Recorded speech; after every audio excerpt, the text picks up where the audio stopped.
Welcome to KL TV.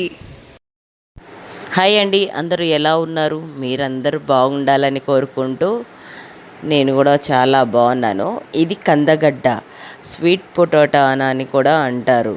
ఇందులోనే ఇంకొక చెట్టు కూడా ఉంది, అది బచ్చల కూర చెట్టు. చూసిండ్రా?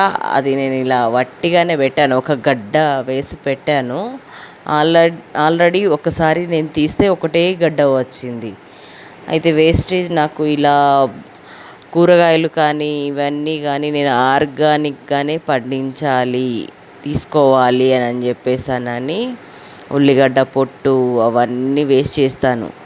తీసి ఆ గడ్డ తీసుకొని ఆ స్వీట్ పొటాటో ఇప్పుడు ఆ కందగడ్డ ఒక్కటి తీసేసుకొని ఆ ఆకంతా ఎందుకు వేస్ట్ చేసుడు అని చెప్పేసని సేమ్ మొత్తం ఆ ట్రబ్బులోనే ఆ మట్టి కింద వేసి అలానే పెట్టేసి ఈ చెట్టు ఒక్కటి పెడితే మొత్తం అన్ని స్వీట్ పొటాటోనే బాగా వచ్చాయి. నేను షాకు, అసలు ఇంత పెద్దగా ఇంత వచ్చాయని చాలా అంటే చాలా హ్యాపీగా ఉంది. ఇంకొకటి ఆర్గానిక్ పద్ధతిలో ఏది కొన్ని వచ్చినా కూడా చాలా సంతోషం నాకైతే. చాలా అంటే చాలా వెరీ వెరీ టేస్టీ, తీయగా ఉంది గడ్డ. నేనైతే కందగడ్డ అని అంటాను. మీ ప్లేస్లలో మీ ప్రదేశాలలో ఏమని అంటారో నాకు తప్పకుండా కామెంట్ చేయండి. ఓకేనా ఫ్రెండ్స్? బాగా కొంచెం నాకు పని ఉండడం వల్ల నేను వీడియోస్ పెట్టడం కొంచెం తగ్గించాను. ఇది పసుపు, ఆర్గానిక్ పసుపు. నేను ఒక 2 కొమ్ములు మాత్రమే నేను మార్కెట్ నుంచి తెచ్చిపెట్టాను. 8 months అయ్యింది. అయిన తర్వాత చూస్తే షాక్, అసలు నా కళ్ళతో నేనే నమ్మలేదు. చాలా అంటే చాలా సూపర్ అంటే సూపర్ వచ్చింది ఆర్గానిక్ పసుపు. నాకు ఇంట్లో సరిపోతుంది. అసలు అన్ని కెమికల్స్ వేస్తారు, అవి వేస్తారు, ఇవి వేస్తారు, కానీ అందరు అన్నారు పసుపు వేయొద్దు అని. నేను కానీ వేశాను. చాలా షాకు, కిలో పైన వచ్చింది. 2 నాకు చాలా అంటే చాలా హ్యాపీగా ఉంది. నేను పెట్టిన ఒక 2 గడ్డలతోటి ఇంత పసుపు వచ్చింది అని చెప్పేసానని. మీరు కూడా తప్పకుండా పెట్టుకోండి. ఆ ట్రబులలో చిన్నగా మన ఇంట్లో వేస్టేజ్, మన కూరగాయలు బొమ్మెట్స్ చూడండి ఎలా ఉన్నాయో, అవన్నీ వీటికి ఆహారంగా కొంచెం సైడ్కి ఇలా తోడి అందులో వేసేస్తామని అంటే వాటికి ఫుడ్ అవుతుంది. మన మట్టిని కూడా గుల్ల చేస్తుంది. బాగా ఆర్గానిక్ పద్ధతిలో ఏవైనా పండించుకోవచ్చు. పాలకూర ఏవైనా కానీ ఒకసారి ప్రయత్నించి చూడండి. షాక్, నేను ఏ చెట్టు పెట్టినా కూడా నాకు షాక్ ఇస్తుంది. ఎందుకు అనంటే అంత మంచిగా, ఎలా అంటే పువ్వులు చాలా మంచిగా వస్తున్నాయి. నేను ఎంత హ్యాపీగా ఉన్నానంటే చాలా హ్యాపీగా ఉన్నా.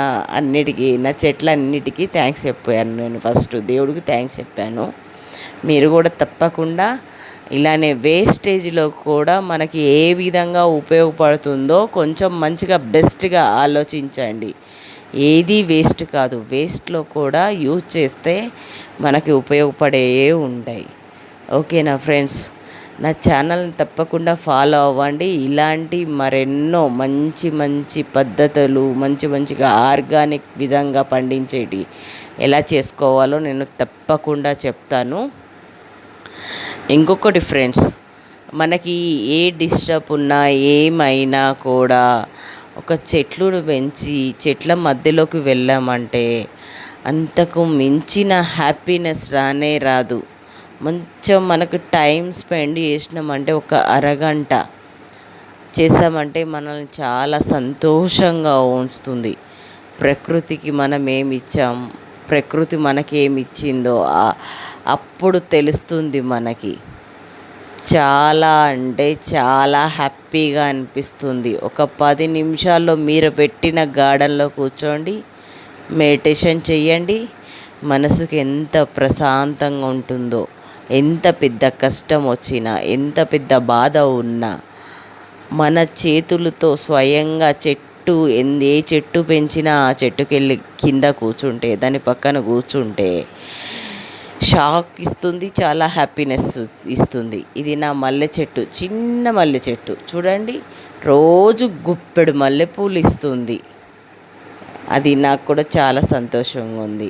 ఆ మల్లెపూలు దేవుడికి పెట్టేస్తున్నా, ఈ స్వీట్ పొటాటో మంచిగా వండేసి నేను మా పిల్లలు చాలా అంటే చాలా హ్యాపీగా అయ్యాము.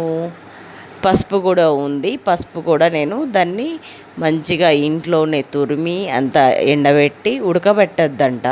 ఇంకొక విషయము, పసుపు చాలా మంచిది, లక్ష్మికి ప్రతీక. లక్ష్మీదేవి అంటేనే పసుపులో ఉంటుంది అని అంటారు. నాకు ఈ సంస్కృతి చెప్పడం రాదు, అందుకే చెప్తున్నాను. ఇంకొకటి, ఇంట్లో పసుపు ఉడకబెట్టద్దంట, నాకు తెలిసిన విషయం మీకు కూడా చెప్తున్నా. ఓకేనా friends, thank you very much. Follow కండి. If you like this video, please like, share, subscribe. Thank you very much for watch this video.